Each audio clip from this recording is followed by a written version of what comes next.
What's good? It's your boy Luke Mann. I'm on tour with Ex Mortis, Decapitated, Incantation, and Darkest Hour, and today I'm going to show you the easiest way to alternate pick very fast, very consistently. So let's hop right in.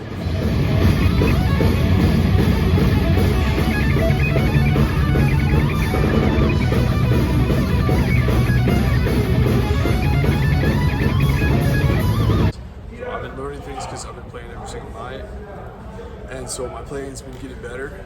And typically for me, I like to practice a lot of alternate picking, but when you do it every single night, or when there's a particular thing that you're practicing and you want it to get really good, you play it all the time, it's easy to pick up like a little bit of dirt on each run.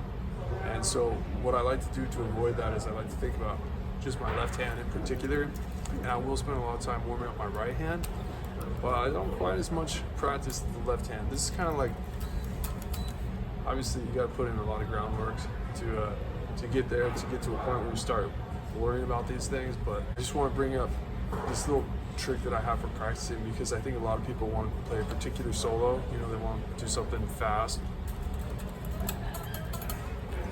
and it's hard to play and you fixate on this one solo and this one thing, and it doesn't get better. And so what I recommend instead, practicing that very same lick that's actually in the solo, the thing that you're actually going to play, instead you just practice the same idea but apply it to some of the different scale shapes, right? Because if we're using 3-note per string scales, it's not just the one sequence connected by seconds, whether they're major or minor. It's 7 different pathways that kind of have the same thing. So for example, if the lick is just descending down an E minor scale, you know, I don't like to practice just that. I'll practice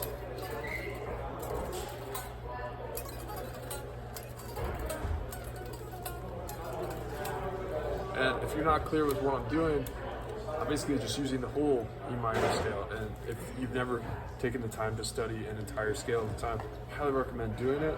I have templates, PDFs in my alternate picking course, the hand synchronization station. So of course you can find a link for that in the description below.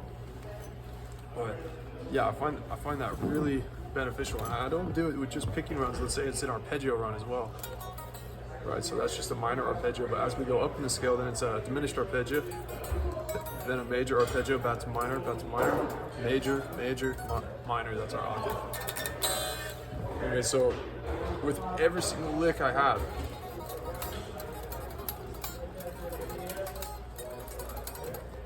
I always want to make sure that I can just apply that, do it off the cuff, kind of copy and paste into what the scale allows. So this is like a really helpful alternate picking technique.